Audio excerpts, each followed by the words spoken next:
नमस्कार दोस्तों मेरा नाम है अजय कुमार गुप्ता और आज की वीडियो में मैं आपको बताने वाला हूं बजाज फाइनेंस से लोन कैसे लें। दोस्तों, अगर आप बजाज फाइनेंस से लोन लेना चाहते हैं तो आपको कितना लोन मिलेगा, कितने समय के लिए मिलेगा, ब्याज दर कितना होगा, अगर आप लोन के लिए अप्लाई करते हैं तो क्या क्या डॉक्यूमेंट आपके पास होना चाहिए, लोन अगर आप नहीं भरते हैं तो उस पर आपको पेनाल्टी क्या लग सकता है, सभी जानकारी आज की वीडियो में विस्तार से बताने वाले हैं। दोस्तों, एक बात और, अगर आप बजाज फाइनेंस से लोन लेना चाहते हैं तो सबसे पहले इस वीडियो को पूरा देखिएगा। इसमें आपको ए टू जेड बारीक से बारीक जानकारी समझ में आ जाएगा। इसके बाद ही आप लोन के लिए अप्लाई करिएगा। यहाँ पर दोस्तों मैं जो भी आपको जानकारी बता रहा हूँ बजाज फाइनेंस की ऑफिशियल वेबसाइट से बता रहा हूँ। यहाँ पर देख सकते हैं जैसा कि बताया गया है, यहाँ से आपको पर्सनल लोन 40,000 रुपए से लेकर 55 लाख रुपए तक का लोन आसानी से मिल जाता है। अगर हम सिविल स्कोर की बात करें तो आपका सिविल स्कोर 650 से ऊपर होना चाहिए। यहाँ पर आप 12 महीने से लेकर 108 महीने तक के लिए लोन के लिए अप्लाई कर सकते हैं। इसके अलावा देख सकते हैं जैसा कि लोन कैलकुलेटर यहाँ पर बताया गया है। अगर आप 1 लाख रुपए तक का लोन के लिए अप्लाई करते हैं और आप जो है 96 महीने के लिए अप्लाई करते हैं तो आपका हर महीने जो एक निश्चित किस्त आएगा महीने का 1571 रुपए का यहाँ पर आपका किस्त बनेगा। इसके अलावा नीचे देख सकते हैं बताया गया है, अगर आप 1 लाख रुपए का लोन के लिए अप्लाई करते हैं तो यहाँ पर आपका प्रोसेसिंग फीस 4009 रुपए लगेगा। इसके अलावा फ्लेक्सी सुविधा शुल्क 1999 रुपए लगेगा। इस प्रकार से कुल आपको लोन राशि जो होगा 1,06,008 रुपए का आपका लोन राशि टोटल हो जाएगा। इसके अलावा जब आप 96 महीने के लिए किस्त आपका 1902 रुपए हर महीना बनेगा। और अगर हम वार्षिक ब्याज दर की बात करें तो यहाँ पर 15% वार्षिक ब्याज दर के हिसाब से आपको लोन जो है दिया जाएगा।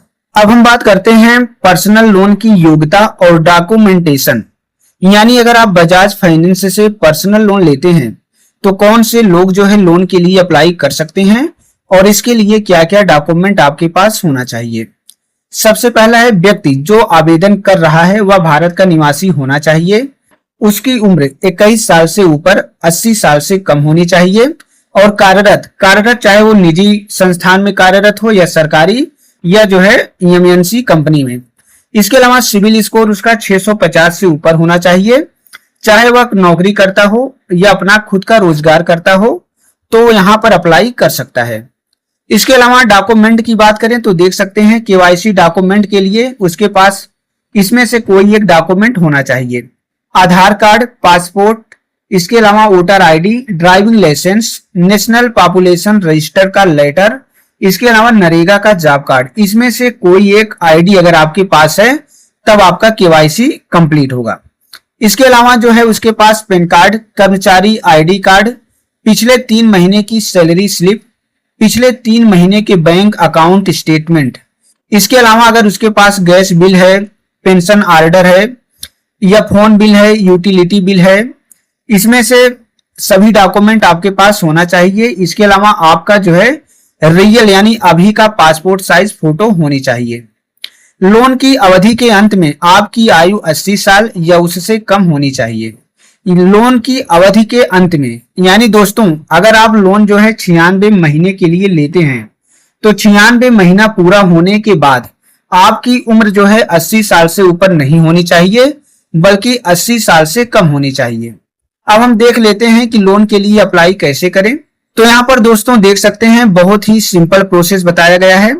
सबसे पहले आपको जो है लोन राशि दर्ज करें और अपना जो है वहां पर लोन योग्यता चेक करें कि आपको कितना लोन मिलेगा, 50,000 रुपए का, 1 लाख रुपए का या 2 लाख रुपए का। इसके बाद जो है वहां पर अपना आपको पर्सनल जानकारी भरना है। इसके बाद केवाईसी कंप्लीट करना है। केवाईसी कंप्लीट करने के बाद आपका जो है एप्लीकेशन सबमिट हो जाता है। एप्लीकेशन सबमिट हो जाने के बाद अगर जो है आपका एप्लीकेशन अप्रूवल हो जाता है तो 24 घंटे के अंदर लोन का पैसा आपके बैंक अकाउंट में ट्रांसफर कर दिया जाता है। इसके अलावा अब हम बात करते हैं पर्सनल लोन के ब्याज दर और लागू शुल्क के बारे में। यहाँ पर जैसा कि देख सकते हैं बताया गया है प्रतिवर्ष ब्याज दर 10% से लेकर 30% प्रति वर्ष के बीच में आपको जो है वार्षिक ब्याज दर देना पड़ेगा।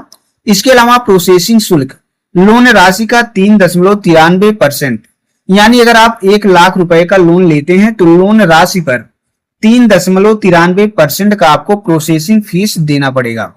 इसके अलावा दूसरा जो आपको लागू शुल्क यहाँ पर शुल्क लगता है, फ्लेक्सी सुविधा शुल्क। अगर आप टर्म लोन लेते हैं तो यहाँ पर किसी प्रकार का फ्लेक्सी सुविधा शुल्क आपको नहीं देना पड़ेगा, लेकिन यहाँ पर अगर आप फ्लेक्सी लोन लेते हैं तो आपको 1999 रुपए से लेकर 18,999 रुपए तक जो है सुविधा शुल्क देना पड़ सकता है। इसके अलावा हम बात करते हैं बाउंस शुल्क के बारे में, यानी अगर आपका ईएमआई जो है अब की बार मिस हो जाता है और आप जो है पैसा मतलब ईएमआई का पैसा जमा नहीं करते हैं तो प्रति बाउंस पर आपका जो है 700 रुपए से लेकर 1200 रुपए तक का आपका बाउंस शुल्क जो है लग सकता है। इसके अलावा जब आप बजाज फाइनेंस से पर्सनल लोन के लिए अप्लाई करते हैं तो यहाँ पर एक आपका स्टाम्प ड्यूटी शुल्क लगता है।